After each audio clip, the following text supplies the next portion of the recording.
Inside the car, sleep never lasted. Noise, light, and old memories tore it apart night after night.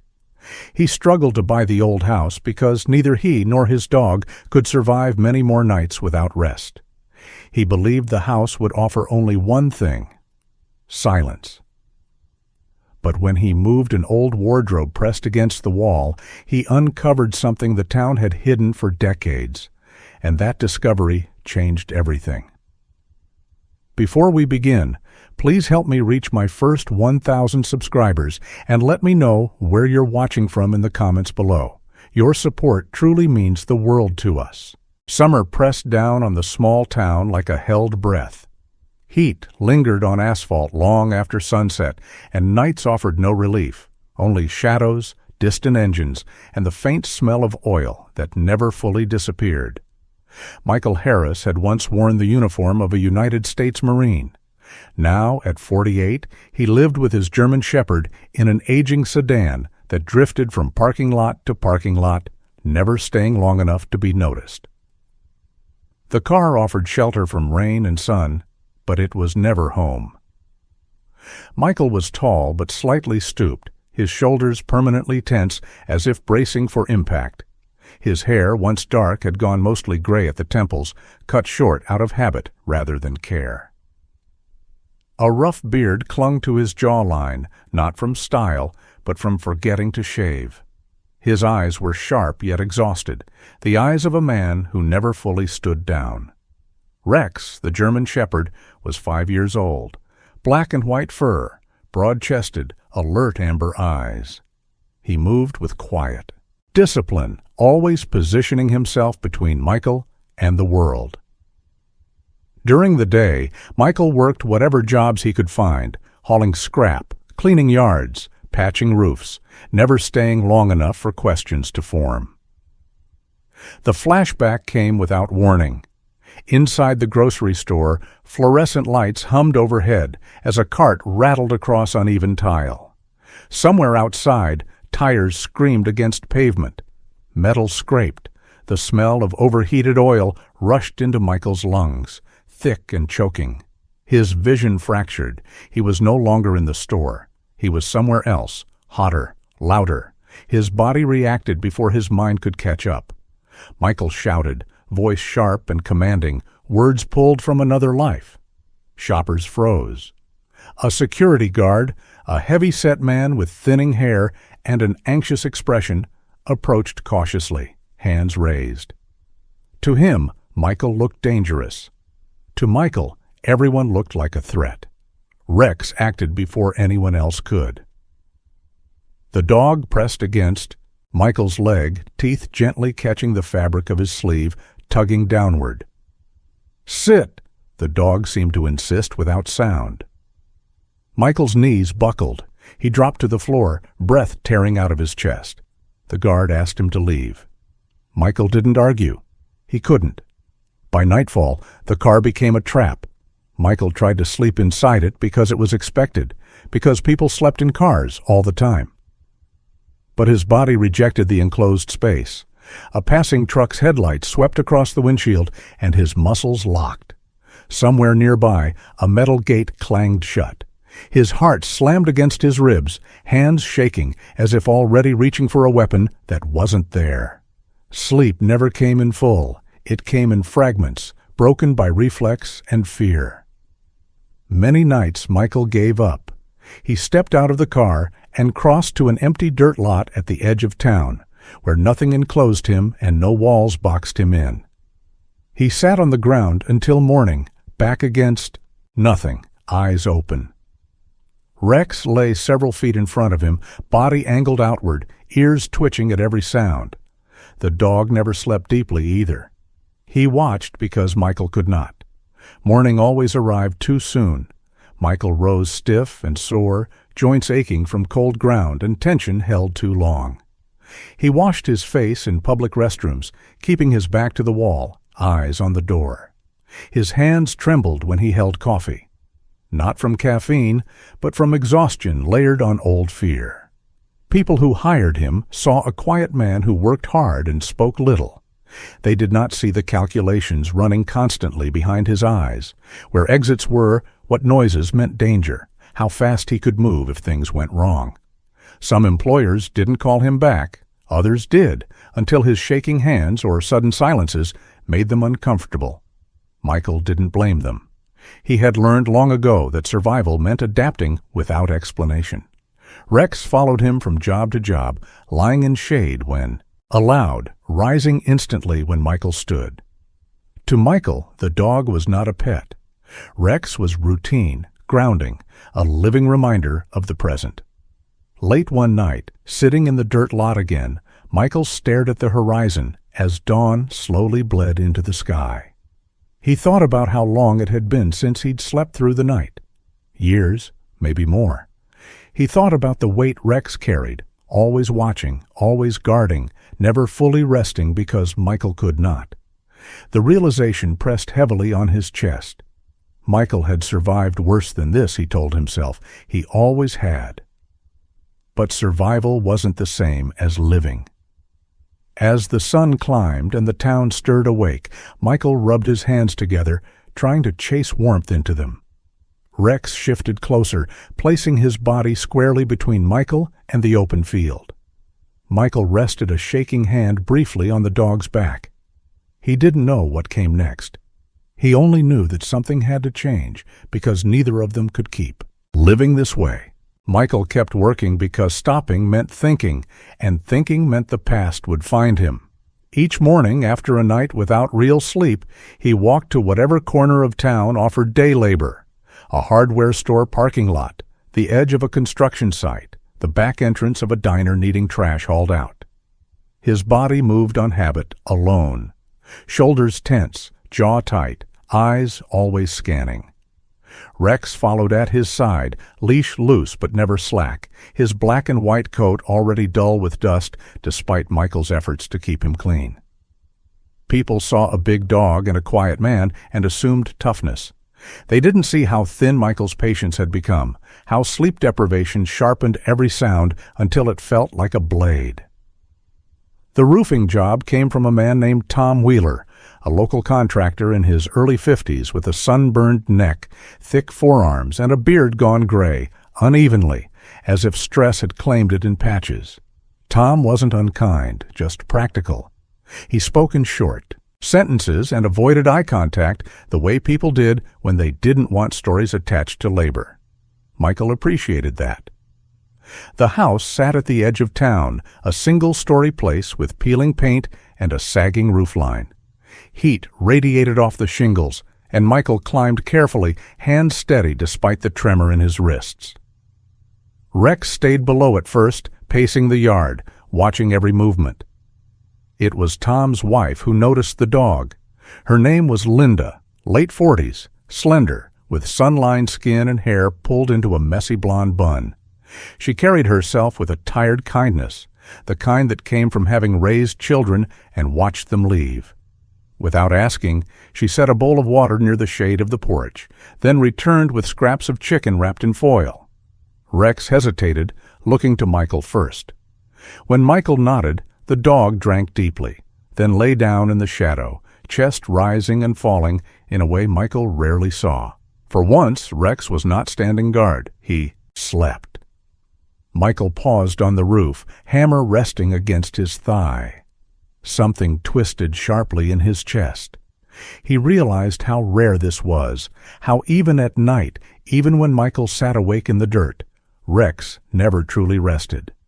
The dog's loyalty had become a burden he carried without complaint. Michael finished the job in silence, muscles burning, head light with fatigue. When Tom handed him cash at the end of the day, he added an extra bill without explanation. Michael didn't protest. Pride had been stripped away long ago. He nodded once, clipped the leash back onto Rex, and left before anyone could say more. That night, Michael sat in the car with the windows down, unable to tolerate the enclosed air. Rex lay half outside, half in, body angled toward the open lot. Michael replayed the image of Rex asleep in the shade, belly exposed, guard lowered. The thought lodged itself deep and wouldn't let go. The next day, while hauling debris for another short-term job, Michael overheard two men talking. They spoke casually about an old house on the east side of town, too cheap for the neighborhood, sold as is, owned by an elderly woman who wanted it gone fast. Michael pretended not to listen, but every word landed hard. For days, he did nothing. He told himself it was a trap. Cheap prices always were. He imagined broken foundations, legal problems, neighbors who would stare. Each night he returned to the dirt lot, hands shaking, sleep impossible. Rex stayed alert, patient, faithful. On the fourth night, Michael finally admitted the truth he'd been circling. He wasn't afraid of the house. He was afraid of wanting something again, afraid of hoping and losing it. But when he looked at Rex, standing watch without rest, the decision settled quietly into place. If there was even a chance of a roof where Rex could sleep without guarding, it was worth the risk. The house would not be for Michael. It would be for the dog who had carried him this far. Michael moved into the house with care, as if the walls might react if he surprised them. The place was nearly empty. No furniture beyond a mattress he set directly on the floor. No decorations, no sounds, except the settling of old wood. He chose the living room first because it offered the clearest lines of sight. He slept on the floor with his back to the longest wall, shoulders angled so he could see the front door and the hallway at the same time. PTSD shaped every decision. He never closed interior doors. He placed his boots within arm's reach. Rex circled the room twice before lying down, positioning himself where he could watch both the windows and Michael's face. In daylight, Michael tried to learn the house the way he learned new terrain, counting steps, noticing where light pooled, listening for creaks that didn't repeat. He told himself this was temporary, that routines would soften with time. They didn't. The house felt quiet in a way that pressed back. When Michael stepped outside to meet the neighbors, he carried that quiet with him. The street introduced itself politely. Lawns were trimmed but not obsessive, porches worn smooth by decades of use. A man named Harold lived across the way, late 60s, thin, with a stooped posture and wire-frame glasses that magnified wary eyes. He spoke kindly enough, voice papery and careful, as if every sentence had been edited before leaving his mouth. Another neighbor, Marlene, waved from her porch. She was a short woman with cropped gray hair and a brisk manner, her smile quick but shallow. They asked Michael how long he planned to stay, whether the dog was friendly. Michael answered in the same measured tone he used everywhere. When he mentioned he'd just bought the place and asked, casually he thought, how long the previous owner had lived there, the air shifted. Harold cleared his throat. Marlene's eyes flicked toward the house and back again. A third neighbor, a tall man with a heavy beard and sun-darkened skin who never offered his name, said nothing at all. The conversation might have ended there, but Harold added, almost reflexively, "She kept that old wardrobe right up against the wall." He stopped. The word hung unfinished, his mouth closed. Marlene interrupted with a comment about the heat. The bearded man stepped away. Within seconds, everyone had reasons to go inside. Michael walked back to the house with the unease tightening behind his ribs. It wasn't the mention itself that bothered him. It was the speed with which it disappeared. Inside, the living room looked the same as it had an hour before, but Michael saw it differently now. Against the far wall stood a tall wooden wardrobe, dark-stained, scuffed at the corners, its doors slightly uneven. It didn't match the room. It didn't match anything. It was too solid for a house stripped bare, too carefully placed, its back pressed flush to the wall as if alignment mattered. Michael stood still, listening. Rex moved first, stepping forward until his body blocked the wardrobe, ears pricked, tail low but steady. The dog did not bark. He did not growl. He simply refused to leave that spot. Michael felt the familiar pull to act, to resolve the tension by doing something, anything. He resisted it. He had learned the cost of moving too fast. Instead, he watched Rex and cataloged what he felt. The pressure in his chest, the itch at the base of his neck, the sense that a boundary had been marked. He knelt, resting his forearms on his thighs, keeping his breathing slow. The house did not respond. The wardrobe did not move. Whatever lay behind it, if anything did, kept its silence. Michael stood after a while and turned away. He would not touch it. Not yet. But as evening came on and shadows lengthened across the floor, he understood one thing clearly. The neighborhood knew something about this house, and the sentence that had stopped short was not an accident. Michael did not move the wardrobe right away. He spent the morning doing smaller things, sweeping dust into neat lines, wiping the windows, testing door hinges, tasks that let his hands work while his mind stayed watchful. By early afternoon, heat pooled in the living room, and the silence felt heavier than before. The wardrobe stood where it always had, dark wood scarred with age, tall enough to cast a narrow shadow even in full light.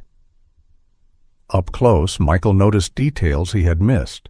The back edge aligned too precisely with the wall, the floor beneath it less worn, as if the piece had rarely been shifted.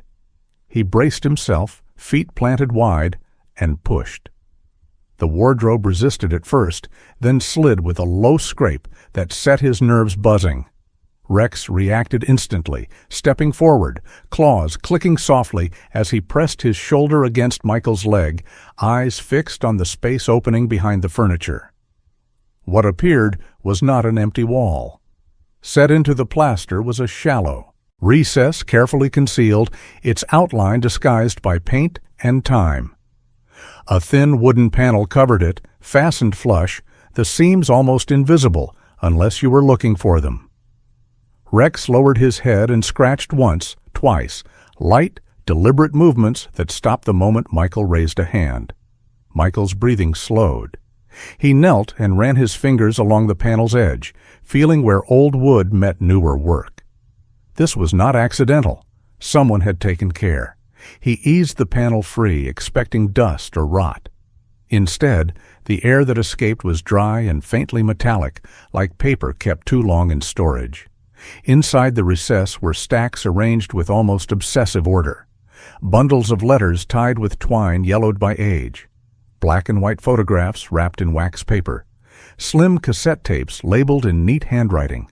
Folders thick with documents, their edges worn smooth by handling. Michael sat back on his heels, the weight of the discovery pressing down on him.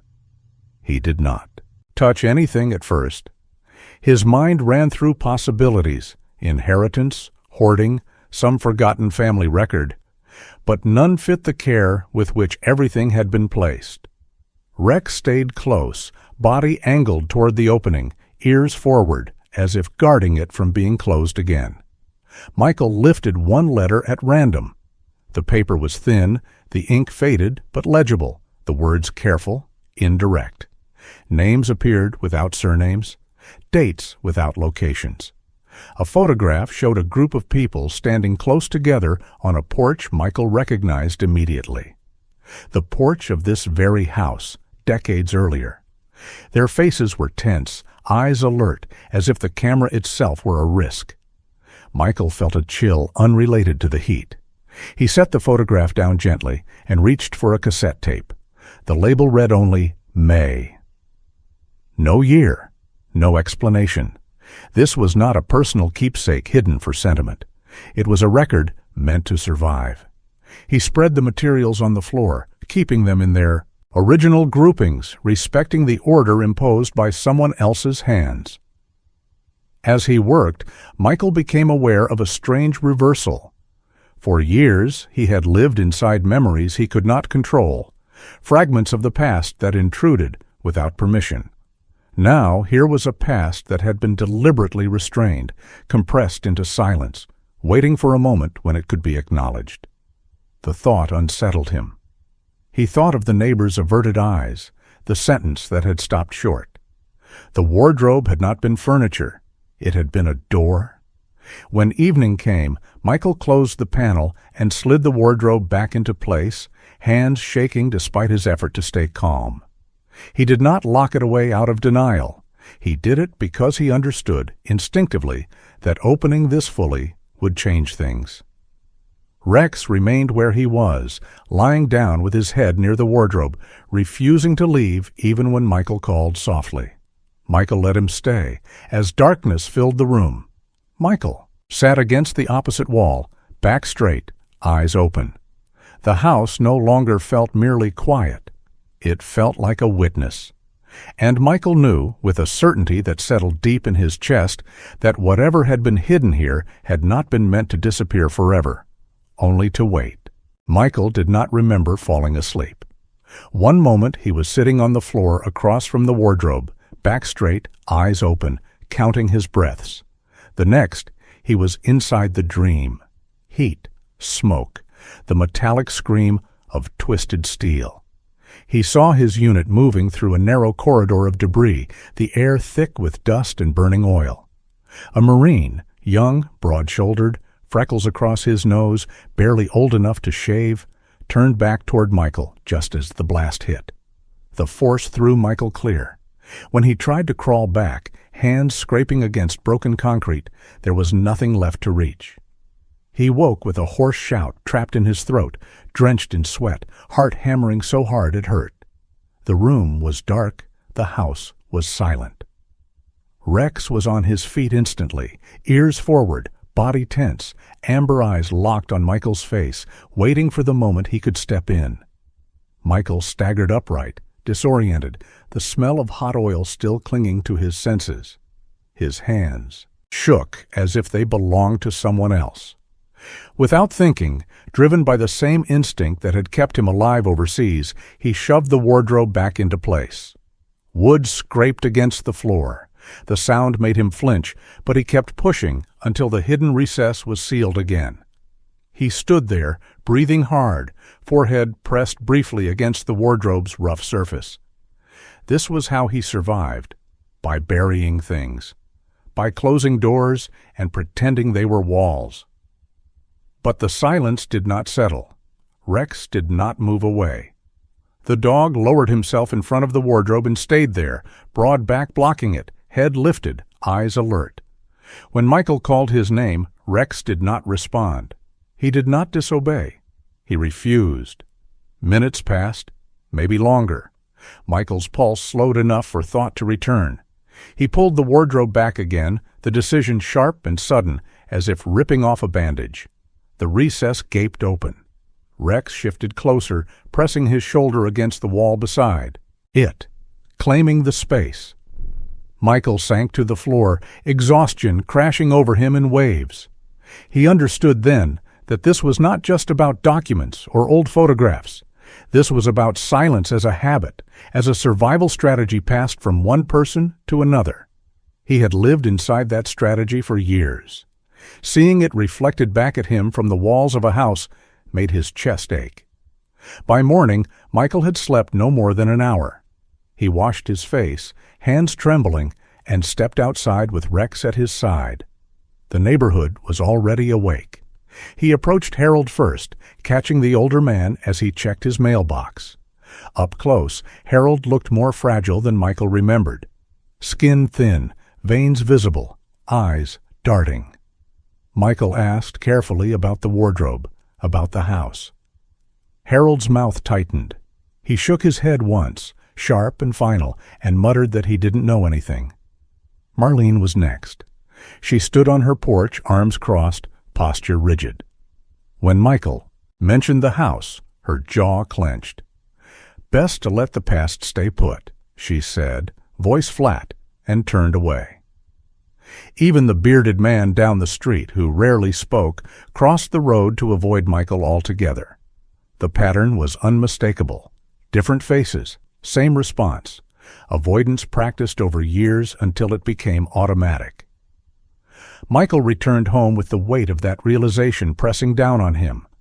This wasn't individual fear, it was shared, coordinated without words. He sat on the floor again, across from the open recess, Rex steady beside it. The dog's presence anchored him, kept the room from tilting back into the dream. Michael closed his eyes briefly, not to sleep, but to steady himself. The choice before him was no longer abstract. He could push the wardrobe back, seal the recess, and join the silence that had protected everyone else. Or he could do the one thing his training had never allowed him to do easily: stop burying the truth and face what came with it. Outside, the house stood quiet, holding its breath. Inside, Michael knew the silence had already been broken. Michael waited 3 more nights before acting, nights stitched together by shallow breaths and half-sleep, his body never fully standing down. By the 4th morning, the decision felt less like courage and more like necessity. He packed the materials carefully, letters wrapped back into their twine, photographs slid between clean sheets of paper, tapes cushioned in towels. Rex watched every movement, 5 years old now, black and white coat dulled by dust, amber eyes steady and alert. Michael chose the county records office because it was small, quiet, and close. Inside, the air smelled of paper and disinfectant. The archivist on duty was a woman named Sarah Whitman, early 40s, tall and slim with dark auburn hair pulled into a low braid. Her skin was pale, freckled at the nose, and her eyes held a patient focus that came from years of handling fragile things. She spoke softly, not out of timidity, but out of habit. Someone who knew that raised voices could damage more than documents. When Michael explained what he had found, his words came in short bursts. His hands shook, his chest tightened. Rex pressed against his leg, grounding him. Sarah did not interrupt. She listened, then called for a colleague. Daniel Brooks arrived a moment later, mid-50s, broad-shouldered, beard trimmed close, glasses perched low on his nose. His movements were careful, deliberate, the way they got after decades of precision work. He asked permission before touching anything. As they examined the first letter, then a photograph, Michael felt the room tilt. His breathing hitched. Sweat prickled along his spine. Sarah noticed immediately and slid a chair toward him, placing a glass of water within reach. "Stay with me," she said quietly, her voice steady. Michael nodded, eyes fixed on Rex's ears as they twitched at every sound. When panic surged, he counted the dog's breaths. In, out. The archivist worked without spectacle, noting dates, labeling folders, photographing labels. The care in their hands eased something tight in Michael's chest. The days that followed blurred. Phone calls were made. Additional archivists visited the house, quiet professionals who spoke in low tones and wore gloves as if entering a place of reverence. One of them, a younger man named Luis Ortega, mid-30s with close-cropped hair and a scar along his left eyebrow, paused often to steady himself. His mother, he said once, had lived in the neighborhood decades earlier. He did not elaborate. The materials began to speak for themselves. Names aligned, dates filled gaps.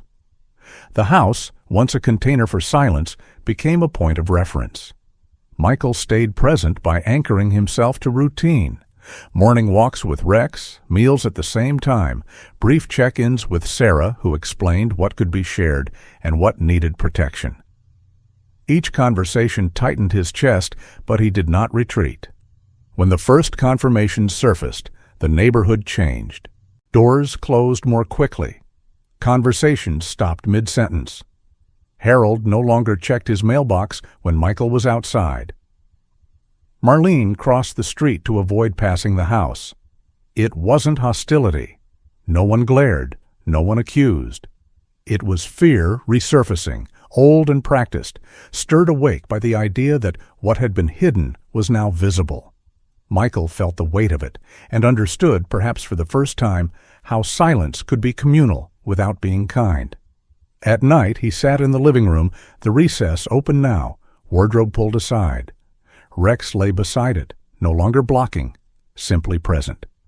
The dog's presence was not a challenge to the past, but a bridge to the present. One afternoon, Michael nearly walked away. A call came with details too sharp, too close to his own memories of loss. His hands went numb, his vision tunneled. Sarah's voice on the line slowed him down, reminding him to breathe, to sit, to name what he could see. He did. Rex placed his head on Michael's knee. The wave passed. Michael stayed.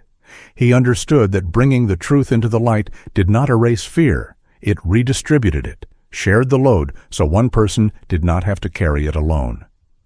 As the information spread, carefully and without spectacle, Michael accepted the quiet that followed. The house exhaled. The silence that had once pressed inward now moved outward, no longer his to hold alone. Recognition did not arrive with noise. It came quietly in the form of careful acknowledgments, measured plaques, and a small gathering that never advertised itself. By late summer, the house was known, never loudly, never with spectacle, as a place that had once kept people safe when speaking had been dangerous. A modest plaque appeared near the porch, brushed metal, catching the light without reflecting it too sharply. Michael watched the installers work from the doorway, hands steady now, breath even. He had settled into a rhythm that did not demand constant vigilance. The house, once a container for tension, had learned a different posture. Inside, the wardrobe stood no longer pressed to the wall. Michael had moved it a few feet to the side and anchored it there, not hidden, not ashamed, an honest piece of furniture that admitted what it had once concealed. Michael's days grew predictable in the best way. He took on steady work assisting a local veterans outreach program, not as a speaker or a symbol, but as a coordinator who understood how easily noise could overwhelm and how silence could mislead. His appearance had softened with rest. The permanent knot between his shoulders eased, the beard trimmed not out of necessity, but choice. The angles of his face remained sharp, but his eyes no longer searched every room for exits. PTSD still visited him. Nightmares thinned, but did not vanish. But he had learned to meet them with tools instead of panic. Breathing, grounding, naming what was real. He slept on a low bed now, not the floor, the door still visible, but no longer a threat. Rex slept nearby, stretched out fully, ribs rising and falling in unguarded cadence. Visitors came slowly. Some were archivists returning to consult records. Others were neighbors who had kept their distance until fear loosened its grip.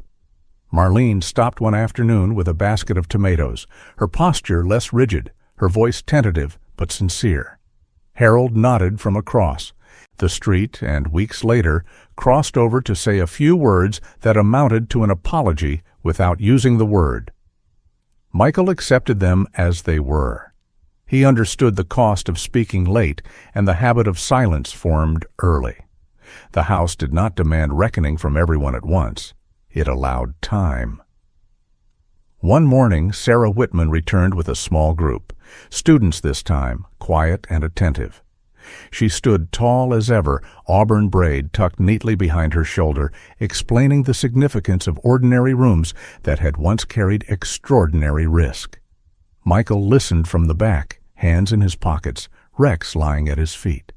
He noticed how the students' eyes moved, from the open recess in the wall, to the worn floorboards, to the light falling through the windows, and how their expressions shifted from curiosity to care. The house taught without insisting. That was enough.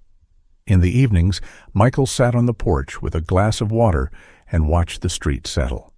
The old triggers still existed, sirens in the distance, engines backfiring, but they no longer commanded him.